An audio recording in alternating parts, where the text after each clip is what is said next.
to say I really appreciate you guys for being here on spring break. But I have a lot that I want to talk to you about. Me and my wife, we travel fairly extensively across the country, and I have people ask me this question. They say, "You speak so much and so often. Do you ever get nervous anymore when you speak?" And they're surprised with my answer, because I say every time I get in front of a group of people, I'm extremely, extremely nervous. And they said, "That doesn't make sense. You do it so much." And my response to that is, I may only get one opportunity to ever be able to speak to you again. And I believe I have a responsibility to transfer something to every audience that I speak to that would change their lives. That's a big part of my mission, is to change lives and to help build champions. One thing I know how to do, and I know how to do it really, really well, and that is I know how to win. I know how to win. And, he talked about me winning 250 bodybuilding championships and more than 21 world championships. So that just says I know how to win, but after doing all of that, there was still something inside that was lonely, something that was missing. And what I began to realize is that a championship is only an event.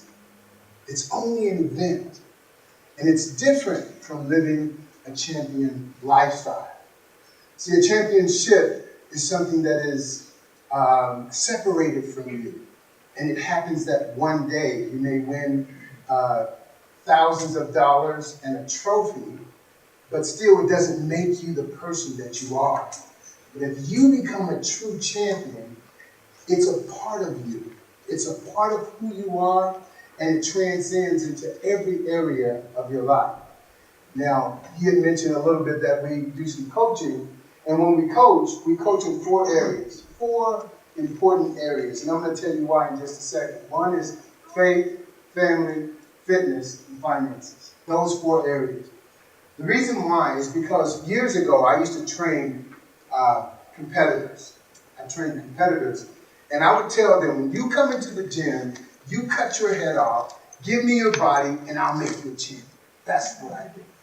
And so they would come in, regardless of what sport they played.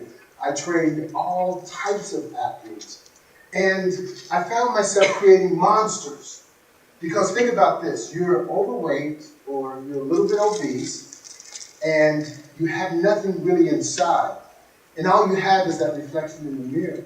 And then all of a sudden, you thought poorly of yourself, and all of a sudden you're starting to look good, and your body is shaping up. You've got that nice 6-pack going, and a lot of times we hear from the wives, the husbands won't say it, but after we get them in good shape, what do? They flex in the mirror. The wives come in and catch them flexing in the mirror. Yeah. No, I'll show you, honey. Go ahead. I think it's cute. So when we have our workshops, that's what happens. The wives come in and they tell on the husbands and say, "Yeah, I'm so happy Ronnie's working with you. He's always in the mirror flexing, and he really likes the body that you gave him." I didn't give him the body, but I helped him acquire it. But I say all that to say, what I was doing was building people on the outside, and they were empty on the inside. So some of them became prideful and arrogant and began to look down on other people. They enjoyed me and they treated me very, very well, but I hated the way they treated other people. And then I made a vow to myself, and I made a vow to God. I said, I won't create any more monsters. I won't create any more monsters. So my goal is to create whole people. People that are whole, that have something on the inside as well as on the outside. Personally, I never wanted to be that guy that they would say, "Oh my God, you look so good." And they come over and they say, "How you doing, Ron?" And I say, "Oh, I'm doing just great. Just got to work my biceps today." And they say, "He has nothing up here and nothing in here." I never wanted to be that guy. I wanted to be that guy that was compassionate, that guy that loved other people, that guy that contributed to society. And I like to be around people that do that. And if I'm going to be a part of your life, then I want to make sure that that's what I'm doing. Does that make sense? We're talking about the life of a champion. Now, when we look at this, where I came from is non-existent. Very few people live here. But I was born and raised here. Things that we saw on TV were myths. They were fantasies. They weren't real. It wasn't real people. It was just what you saw on TV. So that's an area of non-existent. All the people, I'll say the majority of the people that I grew up with, they are dead or in jail. And I was told that I wouldn't make it past the age of 40, and I would be in jail by the time I was 18. And just so you know, those people were false prophets, because I'm not dead, nor am I in jail. But I came from an area that was like this, where very few people live. Very few people ever experienced this. But the awesome thing about this is, regardless of where you start, it doesn't matter. I didn't have jurisdiction over the parents I was born to. I didn't have jurisdiction over the neighborhood I was raised in, the drive-by shootings and the rapes and all of the things that took place around where I was living. I didn't have anything to do with my start, but I have everything to do with my finish. And what I want you to know today, regardless of where you start, you may be below average. That's not a bad place coming from where I came from. It's not a bad place, but if you're average, if you're above average, excellent, extraordinary, whatever it is, wherever you start, it's up to you whether you become a champion or not. I personally believe that every one of us has a brilliance inside of us. Every one of us has a brilliance inside of us. But the problem is, many of us never find out where our brilliance lies. Sometimes it's because of fear, it's because of doubt, it's because of our mindset, it's because we just don't believe it could be us. And we point to the people around us and we say, oh yeah, he's really smart. He could probably be really wealthy. Or this one, oh, he could probably be extremely successful. But where the rubber meets the road is here, is where do you fall? Will you take time to go deep and find out what your brilliance is? You know, I was talking to a guy yesterday and I said to him this. I said, if you take a fish out of water and you lay it on its side, it doesn't make sense. And you see it flap and it flinches. And you say, that just doesn't make sense. There's nothing productive about this fish. You can't see his brilliance because he's not in his environment. But the moment you put that fish in water, you see, he's graceful, he's fluid, he's brilliant. And then I said to him this, I said, listen, I said, if you take an orange seed, see, every seed has a miracle within itself. If you take an orange seed and you plant that orange seed in Salt Lake City, Utah, it won't produce. It's not in its right environment. It can't be nurtured, it can't grow, it can't do what it was intended to do. But you take that same seed and you put it in California, somewhere in California where it's supposed to be. It's in its environment. It's healthy, it's safe, it's powerful. And you begin to see its brilliance as it grows into an orange tree. Many of us, we're just not in our environment. And so we can't see our brilliance. And we judge ourselves by what other people say. We judge ourselves by trying to measure up to the guy next door or the lady next door. That may not be what you were created to be. You've got to search deep and find out, what is my true brilliance? I'll tell you a funny story. We work in Vegas. place called Professional Fitness Institute, where we bring trainers from all over the country and we train them for higher education. Me and my wife, we went into an outlet store, and I was walking through the outlet store, and I saw two ladies. And I said, "Hey, how are you doing?" Two black ladies. "Hey, how are you doing?" And they said, "Weren't you with that white lady over there?" And I said, "Yeah." I said, that's my wife. That's my wife. And she don't mind you talking to us? I'm like, "No." I said, "No, she doesn't mind me talking to you. She knows where I stand. She knows that, she's my girlfriend, my best friend, my wife, my business partner, my ministry partner. I mean, everything into one. I'm just happy, and I just want to speak to you."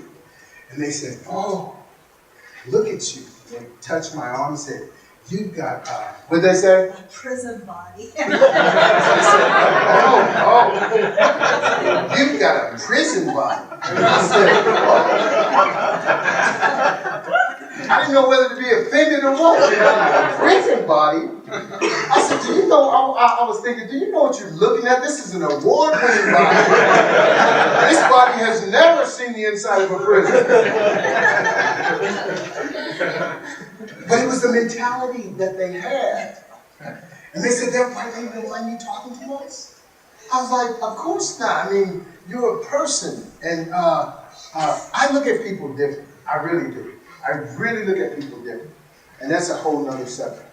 And I might even tell them about that. What do you think? Yeah, okay. We'll talk about that in just a few minutes. But it doesn't matter where you start if you can find out what you were born to do. That's the most important thing I can do. The most important thing I can do is find out why I'm here.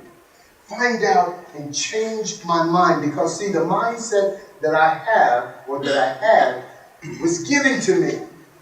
It was given to me. What was given to me is, I was given away as a child at 3 years old. Do you know what that told me? You're not worth keeping. You're not worth being loved.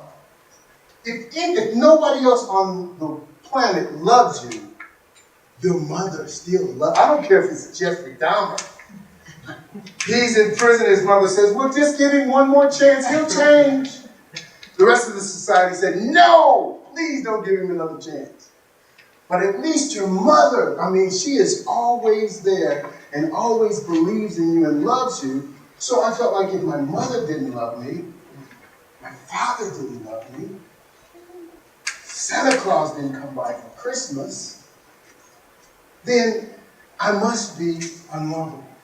So I began to tell myself that I'm unlovable. So I began to act unlovable. Because I thought a certain way, it made me feel a certain way, and the way I felt, I acted it out. And that creates a menace to society. It creates a menace to society. So, but what I want you to see here is very few people ever reach this level, and we all have the potential to. But some of us, we become satisfied just being average or above average. And what it requires to move from average and above average to being a champion is it requires passion, it requires understanding, it requires utilizing some tools that are effective to help you get from where you are to where you want to be. And you say, tools? Yeah, tools are very important.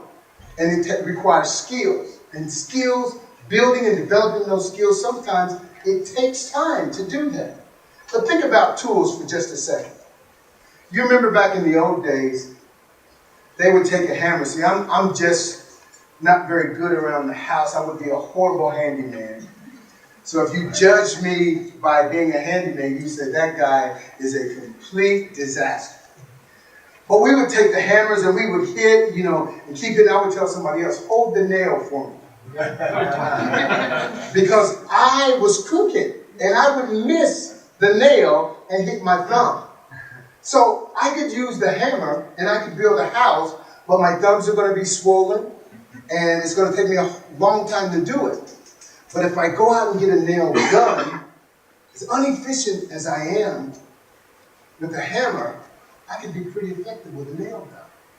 So what am I saying to you? There are some tools that are better than others.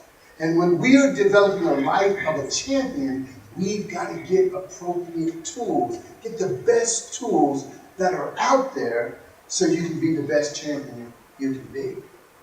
Let's move on. So, are there any questions right here? Are there any questions concerning a champion or anything that I've said so far? I don't want to miss anything. Okay. I believe the greatest gift and the greatest curse that we have been given is our minds. The greatest curse and the greatest blessing that we have been given is our minds. Because our minds determine what happens to us. When you get in an automobile with a person and you don't know where you're going, if you get in an automobile and you don't know where you're going, the destination is normally in the mind of the person driving the vehicle. The destination is in the mind of the person driving the vehicle. Well, our bodies are like vehicles, and whatever is in our mind is going to determine where we end up.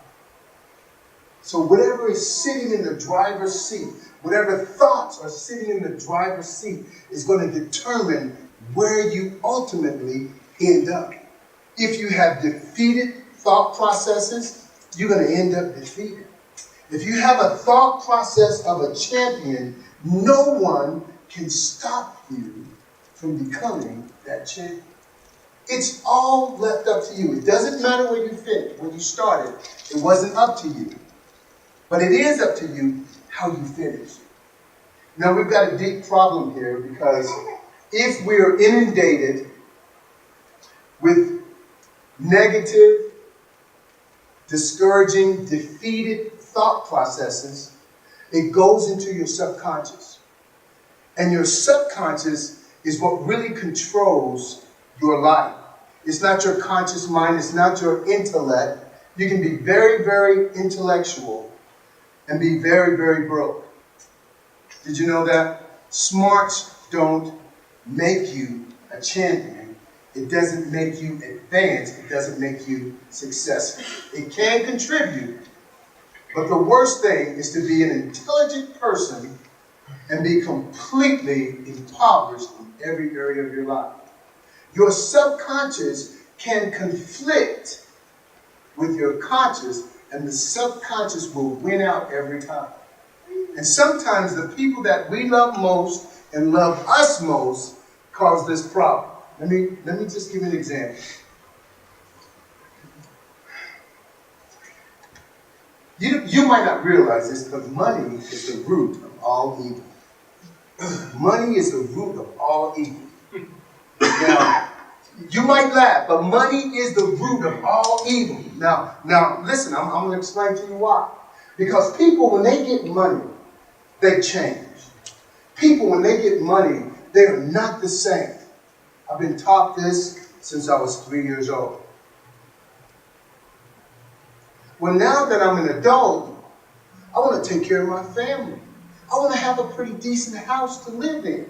And I want to drive a nice car. And so I go to college. I get a really good education. I even get a good job. But somehow my pockets are always empty.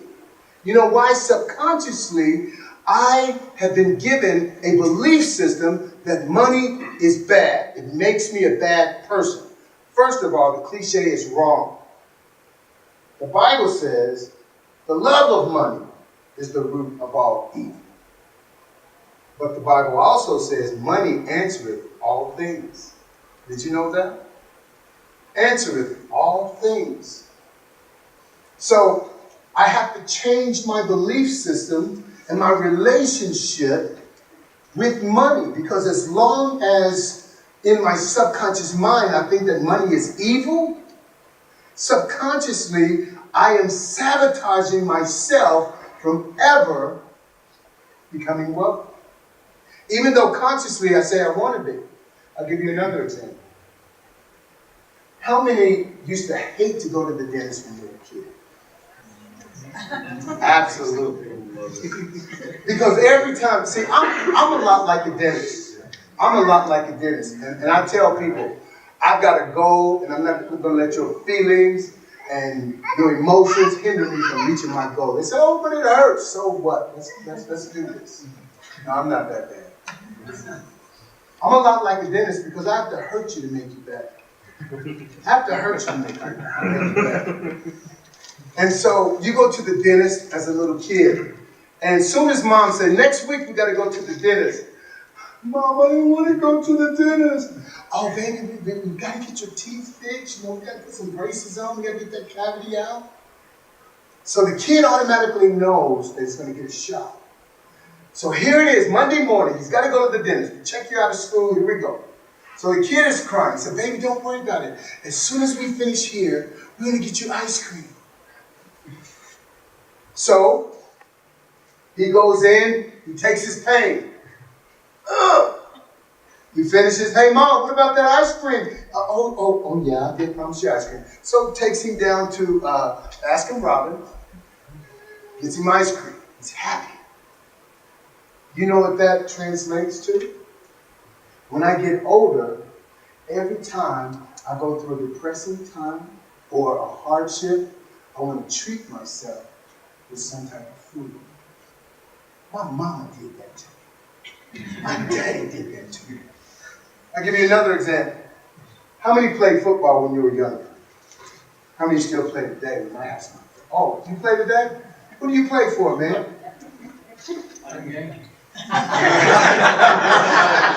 Awesome. So this is going to happen. That's good. I like that. As a kid, I used to play. I really enjoyed football. But I hated when we lost. I hated that. I hated when we lost.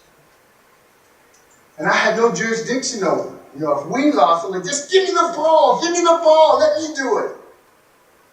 Hard-headed little kid. But here's this young football player, scores 4 touchdowns. Oh, daddy is proud. That's my boy. That's my boy. As soon as he gets in trouble, he said, that's your boy. See what your boy did? But as long as he's getting touchdowns, look at my boy, he's just like me. You never played before. Never got a touchdown. That little boy's good. But anyway, after he gets 4 touchdowns in a game, you say, oh, that was awesome, son. Let's go out and celebrate. We're going to have pizza tonight. We go out and celebrate. So you know what that translates into? That little boy gets older. He comes home. Honey, put your best dress on. We're going out to celebrate because I just got a promotion. We celebrate food. And we consider that food being a treat. And that treat that we're giving ourselves or rewarding ourselves most of the time is not very healthy for us. But it's things that have been established. These are small things that are established in our belief system. Now we can talk about some deep things, but I don't want to do that today. I mean some deep things like being molested or raped as a child, being raised by an alcoholic and how that affects your mind, how it affects your belief system. It definitely affects your belief system. And the problem is we live so close to our belief system that we can't see. We live so close to our belief systems that we can't see it. If you have a house that's beautiful on the inside but falling apart on the outside, and you're on the inside all the time and never see the outside, you don't know what it looks like. Other people can see your belief systems. Other people can hear your belief systems when you talk. Other people can hear your belief systems when you talk. I had a guy that was, it was a while back, it was in the Olympics. I went into this Olympics and this guy said to me, hey, I'm going to teach you how to get rich in 90 days. And I said, man, I'm just not interested. He said, no. You would really love what I'm about to say. I said, man, I'm just not interested today. I just can't handle it today. He said, just give me 5 minutes. I said, okay, go ahead. And he started telling me some things of how I could be rich. And I just wasn't interested in it. And I said, thanks, man, I appreciate your time and you giving me your skill on how to be rich in 90 days. And I said, I got one question for you. I said, are you rich? And he said, no, but I'm not. I said, come on, man. Come on, talk to me. Tell me, what's up? When he left, he got in the car. It was a Volkswagen Bug. It was yellow, and it had duct tape on the door, holding me closed. And I was like, wow, you're going to teach me how to do something. Even if he had all the answers, he wasn't living proof of it. He wasn't a product of the product. And so he wasn't very convincing. That told me one or two things. Either he doesn't know what he's talking about, or his belief system is conflicting with what he knows intellectually. They're conflicting, and it will never work. You can say, I got the best plan in the world, but if you don't get your belief system or what's in your subconscious to line up, it doesn't matter. You will sabotage unintentionally everything that you've ever wanted to have. Now, I'm going to tell you something personal. Me and my wife, she's been my best friend for a long time. In the beginning, I thought she was the enemy. I remember before we got married, I had decided, it's a long story in itself. We would sit down, and at this time I was afraid of women, and she would rub her knee against mine, and I would jump up and say, I gotta go. I gotta go. This white lady's rubbing her knee on me, and I don't even know what's going on right now, so I would leave. And then she would come to me and say, my mother never said this to me. She says, I just feel like I need to protect you. I'm like, you need to protect me? What does that even, you need to protect me? And so she just kept throwing up these red signals. Every time I look around, these red signals. So we go meet again. She leaves her job, and she comes, and I think we met at a Barnes & Noble or somewhere at a small table. And we sit down, and here we go with the knee thing again. I'm like, hey, I gotta go. And she's like, I just took off work. What do you mean you gotta go? And so I leave, and I'm thinking, and there's some things that she would say too that would be, a little different, because I said to her, I gotta get over one thing about you. And she says, what is that? I said, I think you're perfect. And the problem is, I still think she's perfect after all of these years. But the point I want to make is, I thought she was the enemy. Well, before we got married, we got in an argument. My whole thing was, if you didn't agree with me, my thought process was, if you didn't agree with me, like some of you didn't agree with me earlier when I said money was evil, you were right. If you didn't agree with me, somehow that translated into you didn't love me. You wasn't on my team. I'm not that way anymore. Change thought process. And she said to me, I don't agree with you. And I was like, what do you mean you don't agree with me? This, and this, and this is just the way it is. And she said, no, I don't agree with you. So we got in a big argument over this stupid thing. And she says, you know what? She didn't even understand what she was getting into. She says, I'm leaving. And she turned, and do you know what I saw? When my mother left me at 3 years old, she set me on the front porch. And she turned and walked away, and I smelled the leather on her long maxi coat. And she said, stay here until somebody comes home. And it was cold outside. And I sat there on that milk box until somebody came home. They said, what are you doing here? I said, Mom told me to stay here until somebody came home. When my wife walked out the door, she says, I'm leaving. She made me feel the same thing I felt when I was 2 years old. And she betrayed me, she left me, she abandoned me. And everything that my mother had done to me, I felt the same pain as if it happened right now. And I curled up in fetus position. And I just began to bawl and weep and to cry. Guess what? 10 minutes later, she comes walking back in the door. And I said, you left me, you left me, you left me. And she said, I just went to the store. And she calls me stupid all the time. Is that right? And you call me stupid all the time? That's what I get to hear. She said, I went to the store, stupid. I said, no, you left me just like my mother. She said, I'm not your mother. I am not your mother. But everything that caused me pain from what happened with my mother, being molested as a child, being abandoned as a child, being told we don't want you, we found you, we dug you up, all of those painful things when I had to sleep on the streets, by the time I was 15 years old, all of that pain came rushing back in. She was the focal point. You did it to me! You! I almost destroyed a perfect relationship because of my mind, my subconscious mind. I could win a championship. I could do whatever it required to win a championship. But I wasn't a champion. I didn't know how to build relationships. I didn't know how to enhance my faith. I didn't know how to do the other things, the financial things, because there was a block there that says you're not and you can't. And I began to buy into all of the things that I was taught as a kid.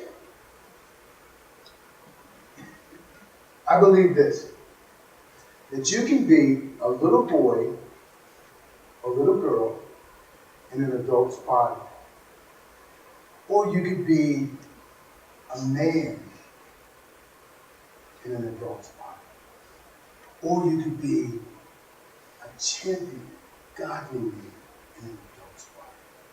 And we get to choose which one. I can be a little boy in a man's body and I can have my temper tantrums when things don't go my way. Or I can act a little more mature and be sarcastic in the way that I say things to dig. Or I can be really mature and be that man, be that godly man, and seek to be understood. Seek to be understood, but also seek to understand what other people are dealing with, what they're going through. All of those things are important. Putting myself down and allowing someone else to come forward. Mind. Whatever consumes your mind will control your life. Hatred consumed your mind. It used to consume mine. But one thing about hatred is not bad in itself. Did you know that? Hatred is not bad in itself. Rebellion is not bad in itself. Divorce is not bad in itself. You say, wow, I never heard that before. Let me tell you why. There's some things, see, hate brews passion. And if you don't have a passionate life, I think a passionate life is a life worth living.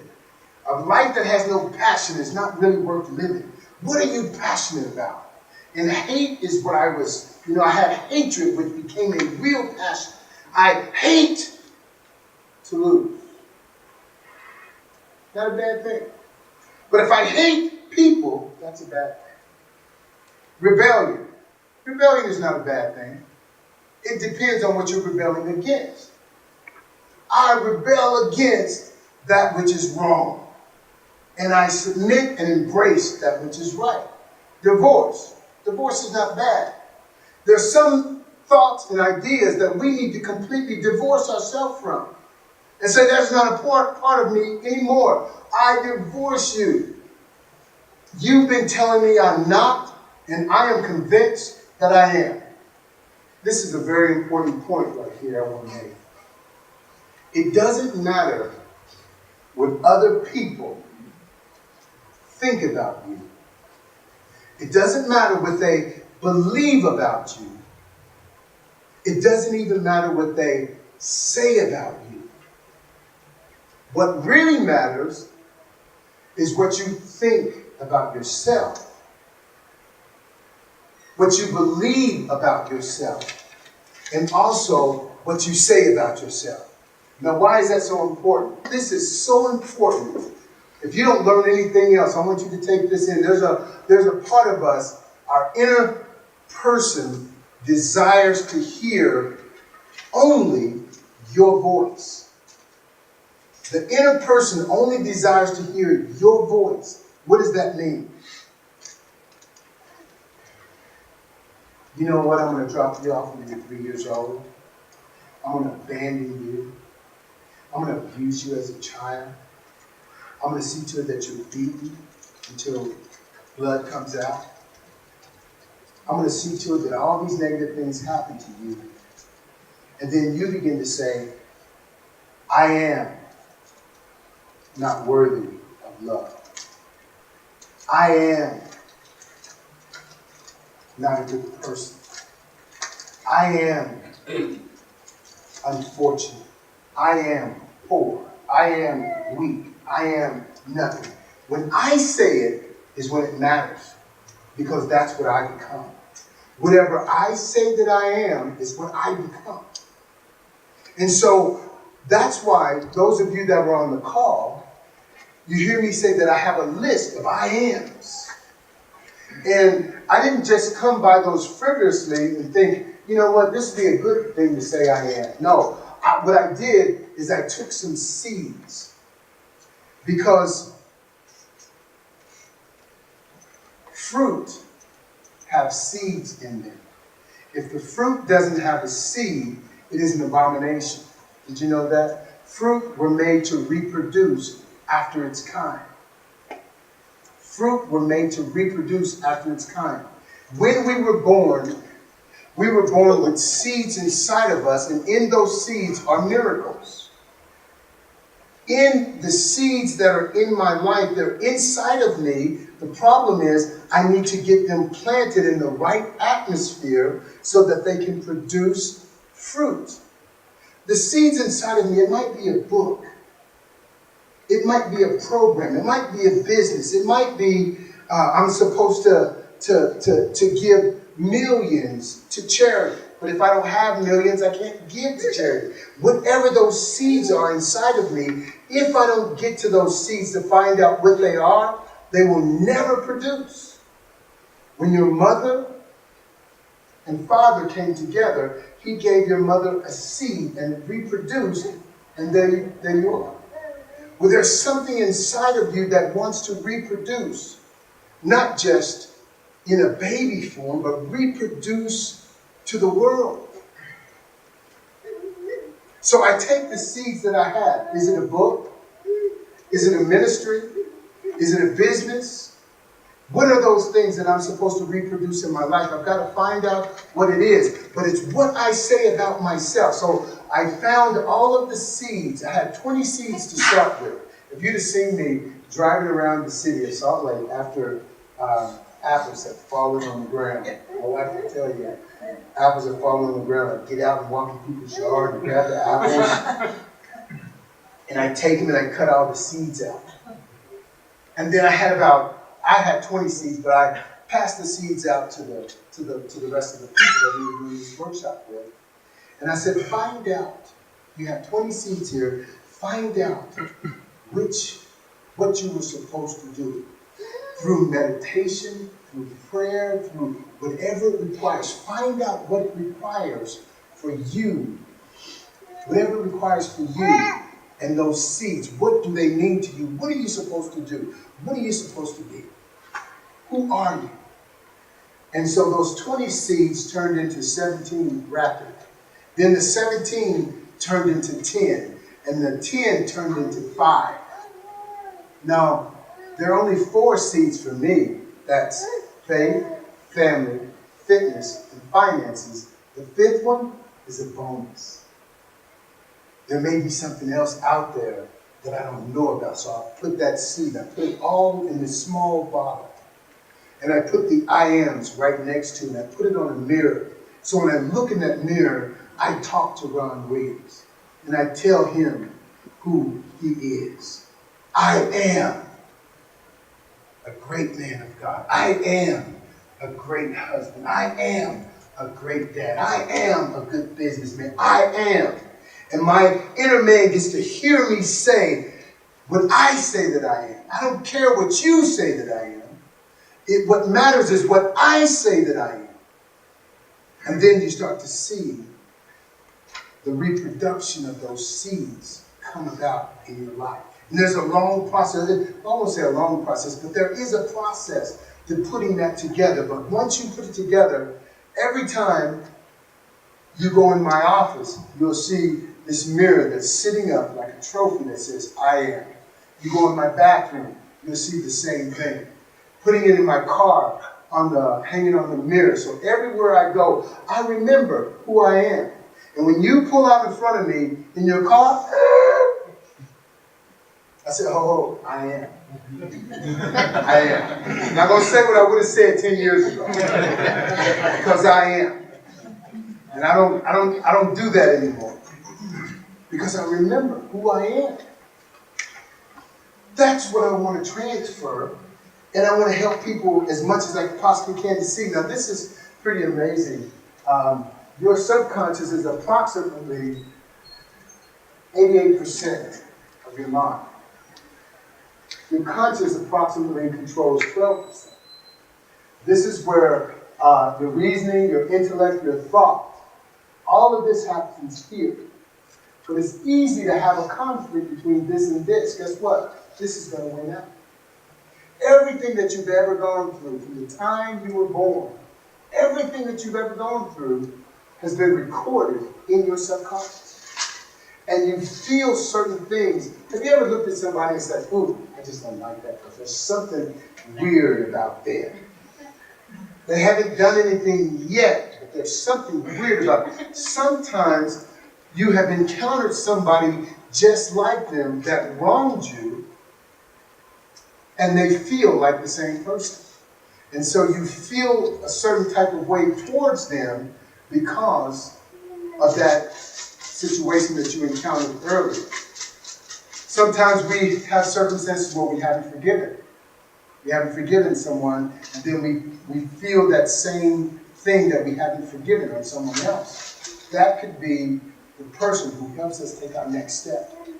But we're already against them, and there's a conflict inside of you and inside of them. And if you get rid of that, that could have been the very person to help you take your next step going forward. So that's really, really important. Your inner man wants to hear what you have to say. Some people say, he talks to himself, he's crazy. If you drive down the street beside and you pull up next to me, sometimes you'll see me talking to myself. Sometimes it's different. I'm not telling myself I am, but I'm speaking. Like before I came here today, I was speaking in the car. I mean, the speech that I had in the car today is much better than what you hear. I mean, it was awesome. I enjoyed it. I enjoyed it myself.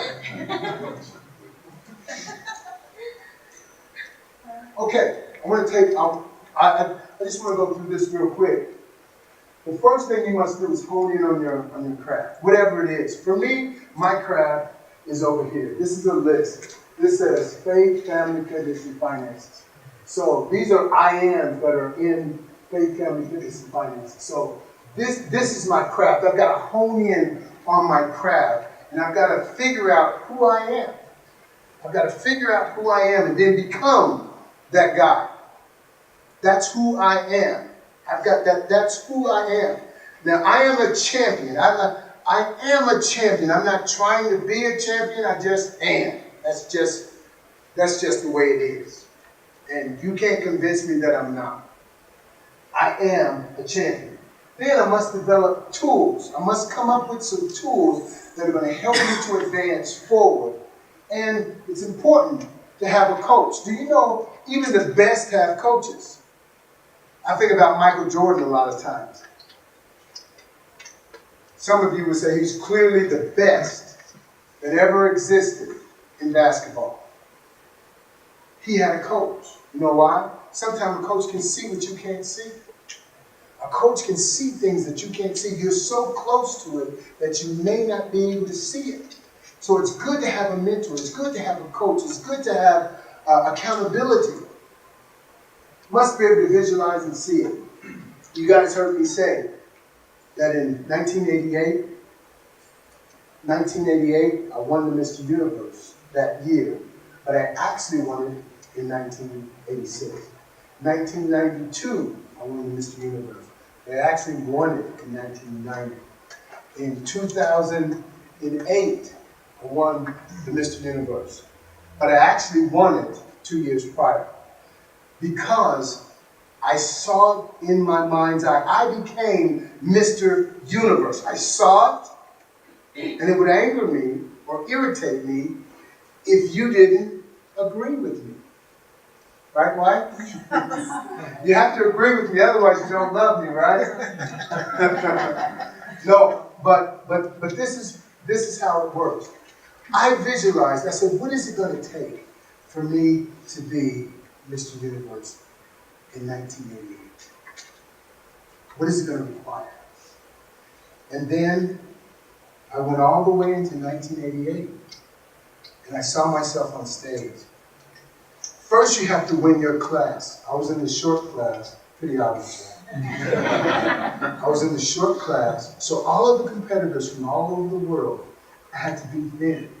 And then there's a medium tall, and then there are the giants, the tall class.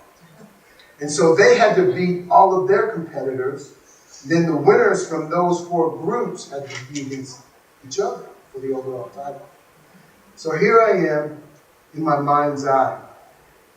I see myself winning the short class. And I hear this: short class winner of Mr. Universe, Ron Williams. There's my name. And then everybody leaves, all the other winners come out, and they say, okay, let's bring all the winners together. Overall winner for Mr. Universe. I see somebody else's hand go. I say, no. I wipe that picture off of the chalkboard. Can't be that way. I am that guy. And I go back and say, what does it take for me to beat the other classes? And then I visualize it. Oh, yeah, there it is. I see it. I see it. There's no other. That's it right there. And then I take what I saw, overall winner. I see myself raise my hand before they even say it. They say, Ron Williams. Oh, yeah, he already knows. And then I'm all the way in 1988. Remember that. And I back all the way up to 1986. I got my plan now. I know what it's going to require for me to win in 1988. Nothing is going to turn me to the left. Nothing is going to turn me to the left, to the right. My diet is composed of this. My training is composed of this. My life is composed of this. And nothing is going to cause me to veer. Well, going down the road, I had a friend say to me, let's go to lunch. So we go to lunch, and I get my meal. I have a salad with oil and vinegar. I have some baked fish, no oil, butter. And they, you know what, I normally don't eat like this, but I'm just gonna have a piece of pie today, and they make all these excuses. I'm like, no. Go ahead and eat the way you normally eat. I'm just not privileged to do what you do. I am on a mission. So he says, just take one bite of this. I said, are you kidding me? He said, there's no way I would take a bite of it. If you were my friend, you wouldn't even offer. No, I didn't. I said, no, I just can't have that. I'm not privileged to have that. I said, no matter what, I'm not going to eat it. I'll give you $50. Just eat one bite. It's not going to happen. I'll give you $100. You can give me your whole check, man. It's not going to happen. I'm telling you, I am on a mission.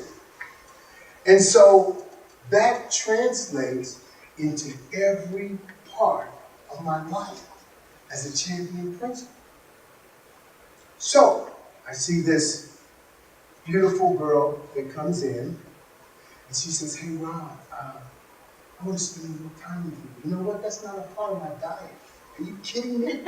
That's against everything that I stand for. I am a good man. I am a good husband. I am, and that would destroy everything that I desire in life. That is not a part of my diet.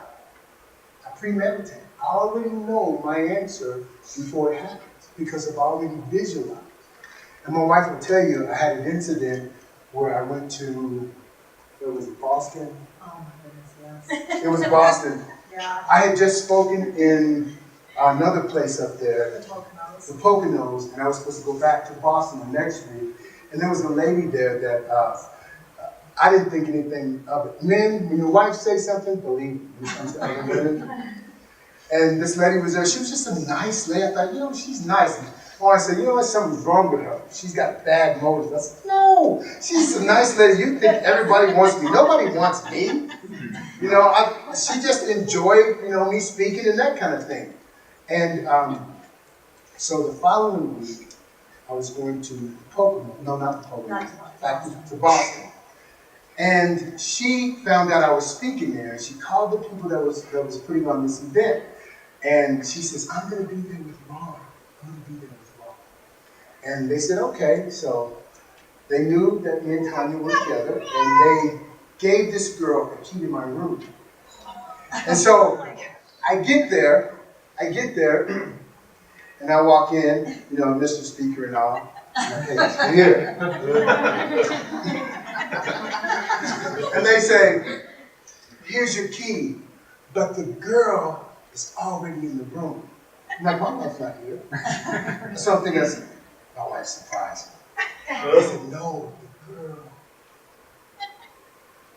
I don't even know what I grabbed the phone, called my wife, said, sweetheart, I didn't do anything. There's some girl in my room. They're telling me right now there's some girls in my room. She said, what are you talking about? I said, who is it? They told me the name. I told my wife, and my wife started laughing and said, I told you there was something wrong with her. All she cared about is that she was right. She didn't care about who was in the room. And you know what I did? Tell them what I did. Got your own room. I got my own room. I said, she can have the room. I get my own room. But it's not a part of my diet. And that's the way I live my life. As a champion, not just winning a championship, because a lot of people that win championships wreck their homes. A lot of people that win championships, they actually go bankrupt because they don't have a champion lifestyle. We want to have a champion lifestyle. What does it matter? What does it matter if you have a lot of money and you're not healthy? You spend all your money trying to get healthy. What does it matter if you win a championship and you lose your family? We need to be balanced, and that's what we want to do. Now I want to show you this. You must develop tools. I want to show you something. Let me have 2 volunteers come on. I want to make sure that, okay, we got one. And now, is there anybody here that doesn't like him? Okay, we got him.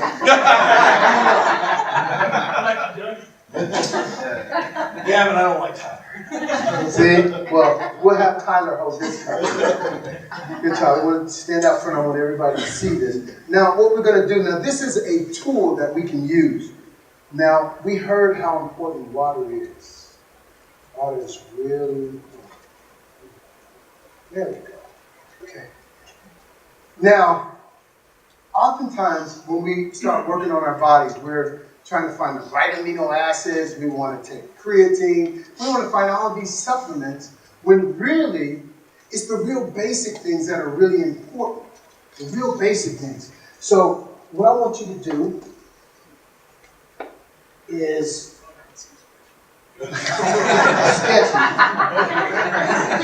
okay. Now this is plugged up. All right, it's plugged up. Now, first thing, I want you to cut your head off. Let me have your body on the chin. You believe that? Okay, here we go.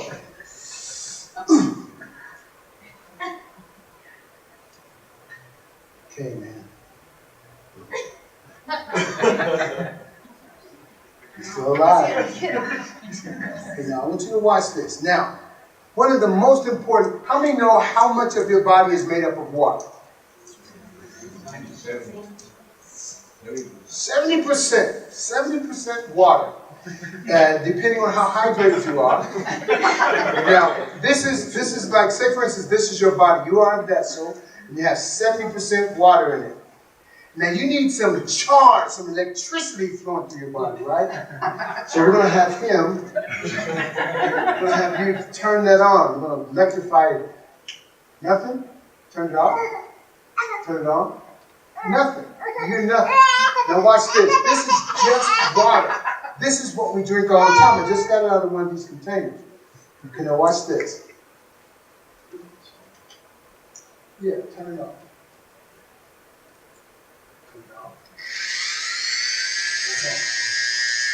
Turn it up. Now, I want to tell you what just happened. His body, your bodies are electrically charged. And without the proper minerals in your body, you don't have the energy that you would normally have.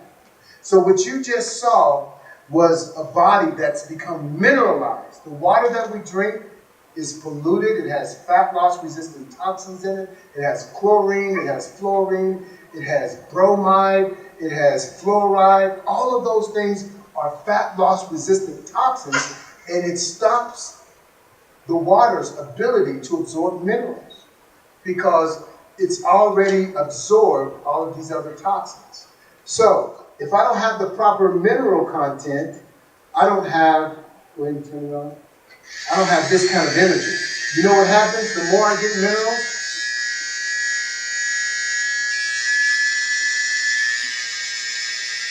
it speeds up. So the first thing I should do when I start working out or training or trying to get my body in shape is I need to get some decent water. If your body is made up of 70% water, and all the water you drink is toxic and have no minerals in it, then that's what you're drinking.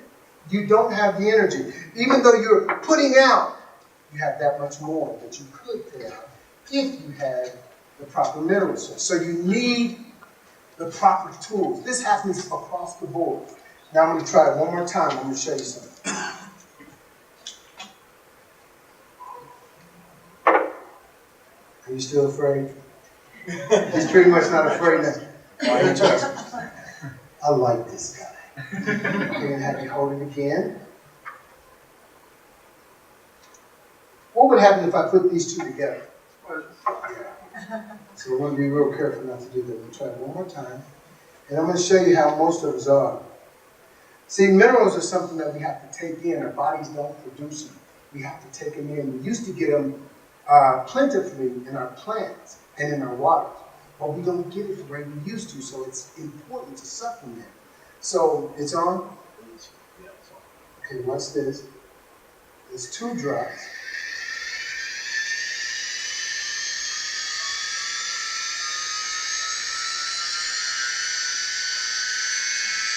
It continues to speed up. So what happens, the point I want to make here is that when you can go ahead and put that down, man.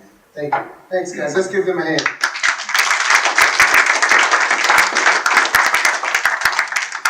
You literally said, what is this? Liquid minerals. The point I want to make is we can go out and get all the fancy stuff. Oh, let me get this protein drink. Let me get this. I'm going to get this fat loss thing. We need to start with the very basic things. It's not really a great supplement that's going to make the big difference. It's those small things that are going to make the biggest difference. The water you drink, 70% of who you are. That needs to change if you want to make any significant gains. Now, if you do make significant gains, they could be so much better if you just had a good source of water. Now, a coach must have great coaches, must have visualizing. We talked about being able to see it. See yourself doing what you haven't done. Being able to actually see it. That's really important. You've got to see yourself doing it. First, when I first start seeing what I'm trying to see is just a big clump of clay. And oftentimes in other areas of our lives, we take this clump of clay and just like an artist, we want to carve it and we want to sculpt it into what we want it to be. So this will be the first step. I don't care if it's your marriage, I don't care if it's your relationship with God, if it's your business, just this big clump of clay. And now you're going to carve it and shape it into what you want it to be. You've got to be able to see it. If we are looking at our physiques, our business, and it looks like this, it hasn't come to fruition. It's just out there. We don't know where we're really going. We're doing something, but it's not being effective. Then, as we look a little deeper, start going deep within ourselves, we're starting to see some things that we didn't see before. That's pretty ugly right there. But we're still in progress. We're still in progress. Oh, that looks a little better. So more shadowing, but I see more definition. I see more of the shape that I want to see. Oh yeah, it's starting to look like me now. I can see it. That's what it's going to take. That's where I want to go. That's where I want to go. Those of you, I don't think, maybe two of you have seen this, but I said to my son came to me and said, Dad, I want to compete. And I said, you probably could compete. You do pretty well. You've got some great genetics. And he said, no. That was funny. I was serious. If you see him, you would say the same thing. Tell him, Tanya. Yes. This the boy. baby girls come out with good genetics. Yeah, I mean, they come out and they've got these, I mean, they're born with these little muscles all over their bodies. It's the strangest thing. Even my grandbabies. But anyway, he says, I want to compete, I want to do really good. I said, well, it's going to take some things, but, I'll put you on the program and I'll help you. And then he says, I want to be as good as you. I want to beat and win all of the titles that you want. I said, now we got a problem. It's going to take more than what I think you have. And I was testing him to see where he would go with this. And I said to him, let me ask you a question. He said, what? I said, look at the wall. He looked at the wall. I said, what do you see? He said, Dad, I see the wall.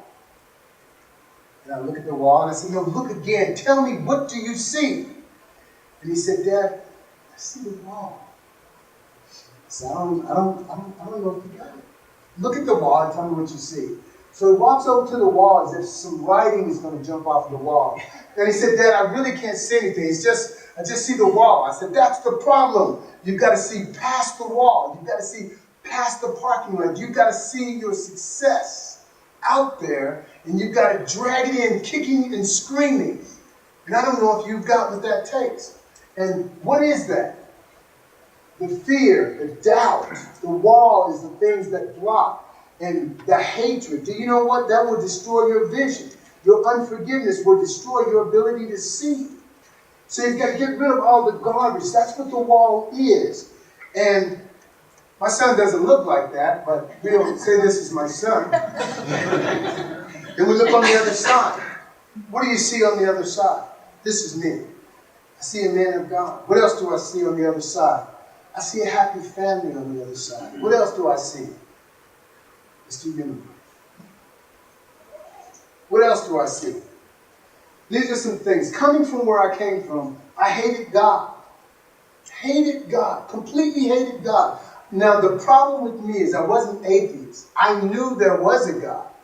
But I heard people say that God could do anything. He was powerful and he loves people. Why didn't he help me when I was a kid?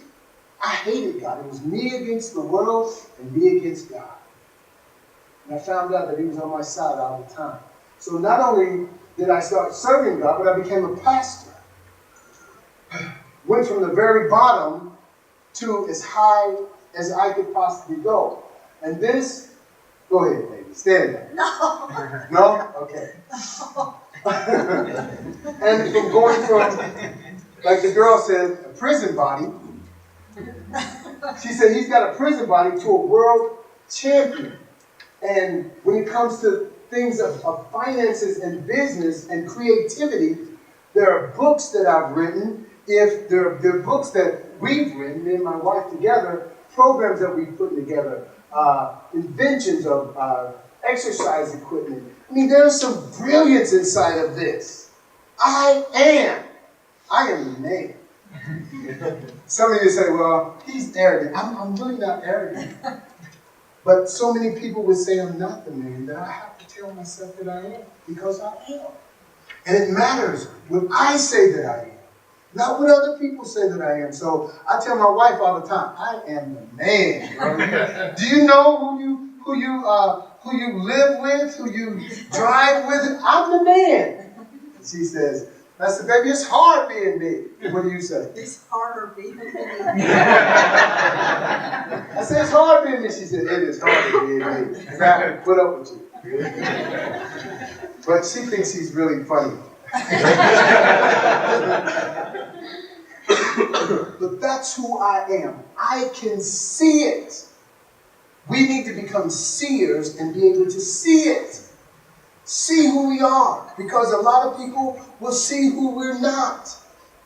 We have got to see who we are. We've got to teach our children to see who they are. Because the world will show them who they're not.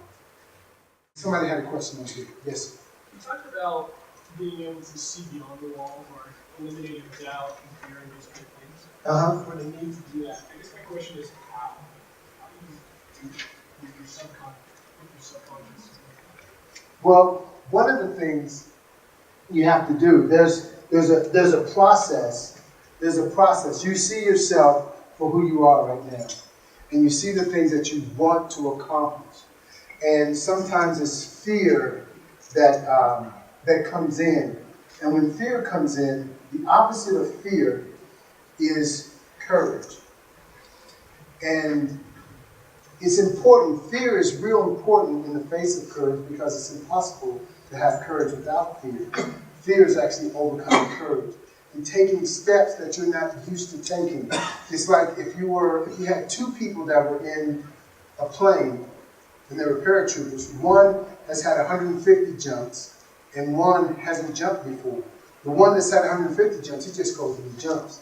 The other one, he's afraid. He doesn't know what's outside of that door, what it feels like. His parachute is going to open, and he's afraid to do it. And when he finally takes that leap, it was courage that caused that. So you've got to take courage and face the hard things and the negative things about yourself in order to get over it. I mean, even in order to get through it or get over whatever it is that you're dealing with. And sometimes you have to place blame where it belongs because your subconscious mind sees everything, but it does not know how to pinpoint and place blame properly. Many times if parents break up and leave each other, the child will say, why doesn't daddy like me anymore? It had nothing to do with the child. It was the parents that didn't get along with each other. But the child blames himself and he takes that in. So he has to face whatever it is and place the blame where it belongs, forgive, deal with that, then move forward. When you start to get rid of all of the things that are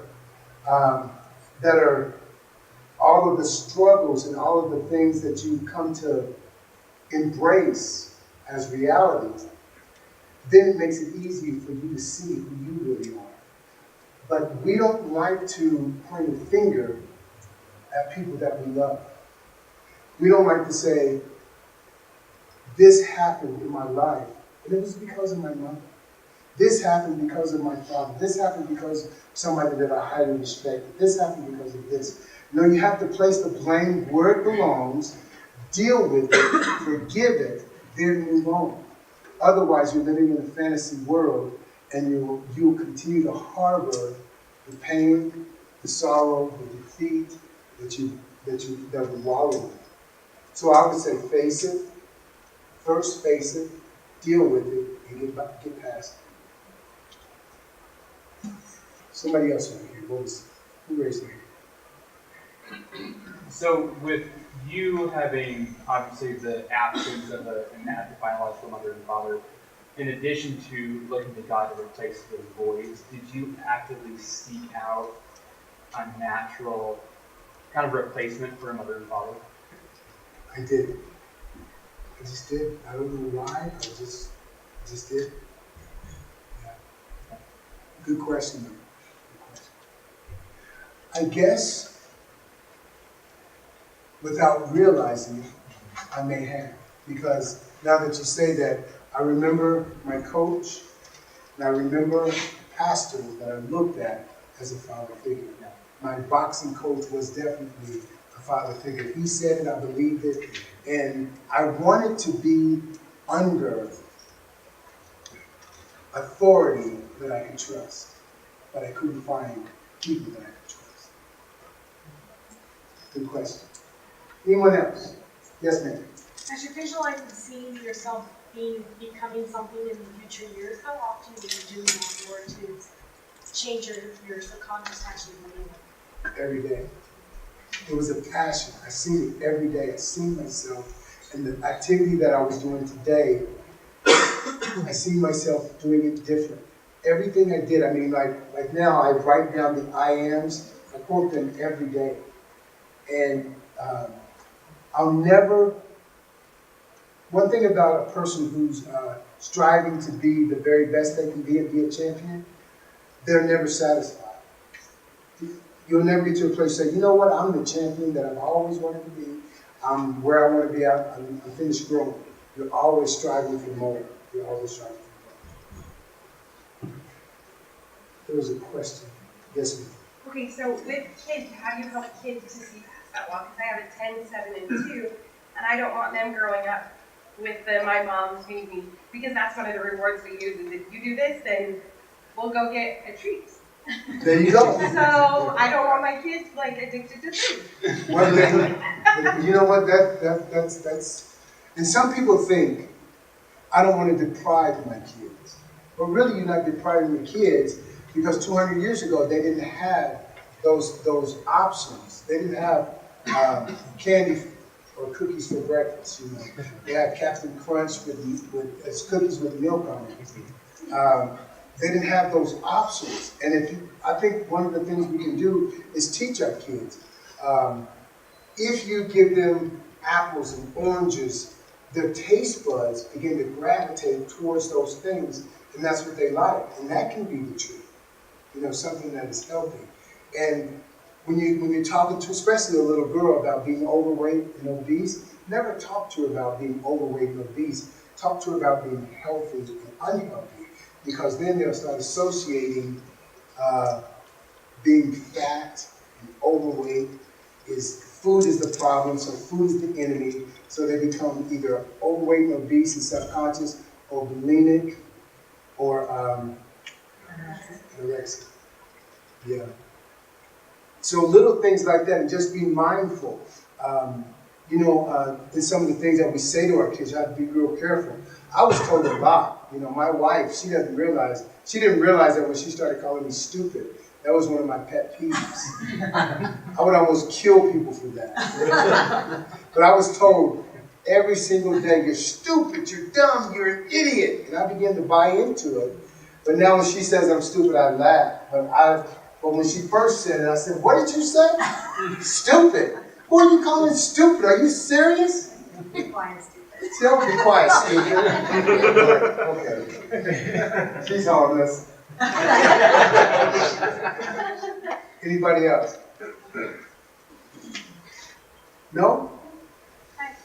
Yes, ma'am. So I've noticed kind of in my life as I've changed and become more successful and stuff, I feel like I start to get a lot of people who like hate me.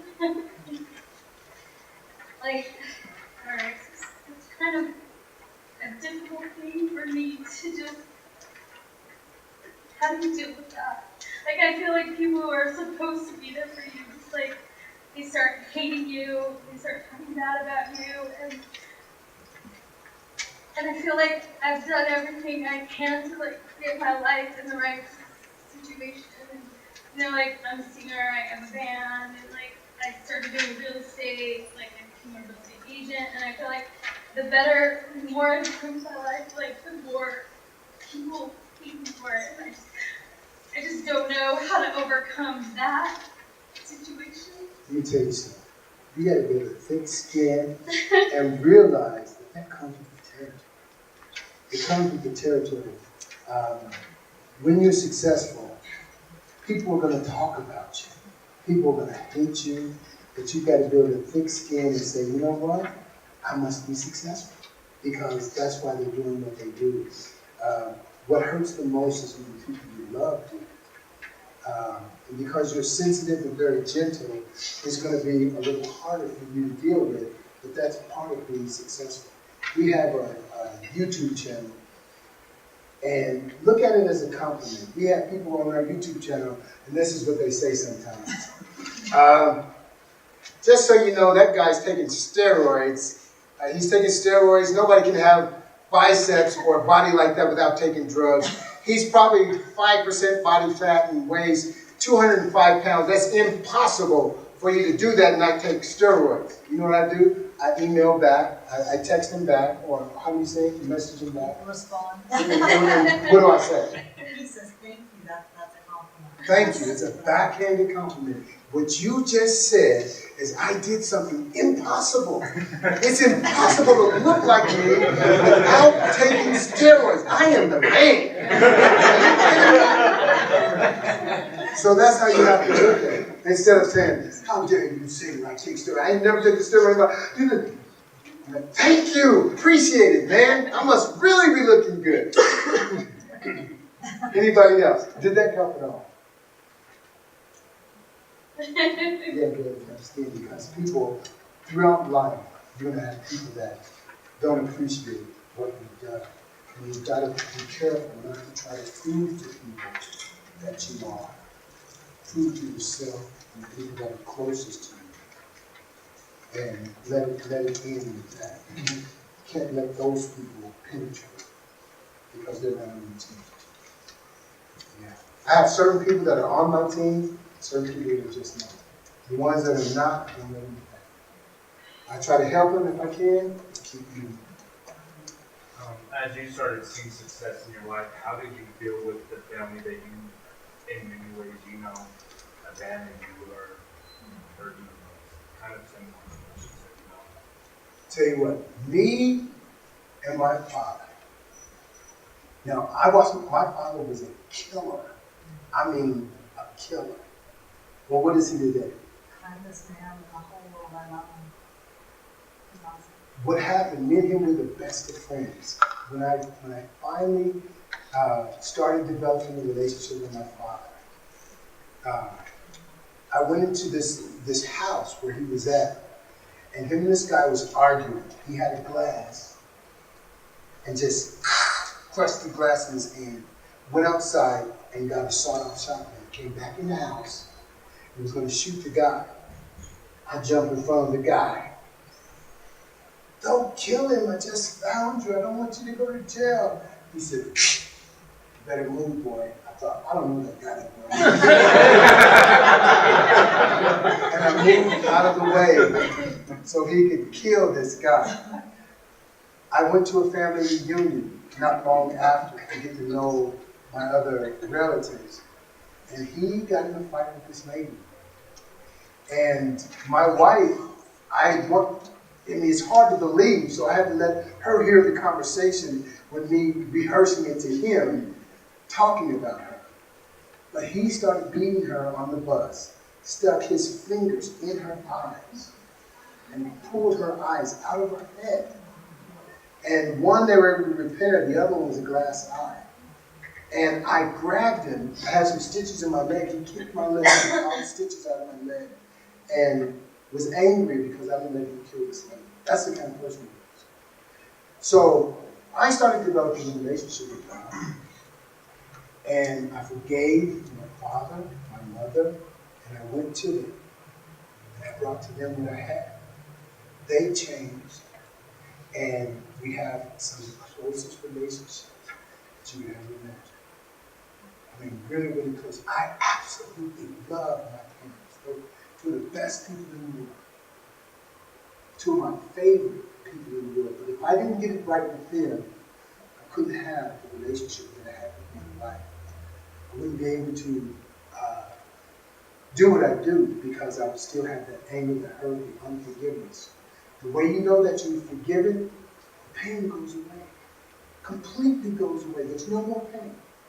So a lot of the circumstances that I went through, being molested as a child, beaten as a child on the streets by 15, all of the things that I went through, they don't hurt anymore. I can talk about them, and it's like an old wound, an old scar, but nobody's able to peel the scab off. It's just like watching a TV show. I remember it, and I appreciate where I've come from, but there's no pain there. So we have a great relationship. Anybody else have a question? I am done.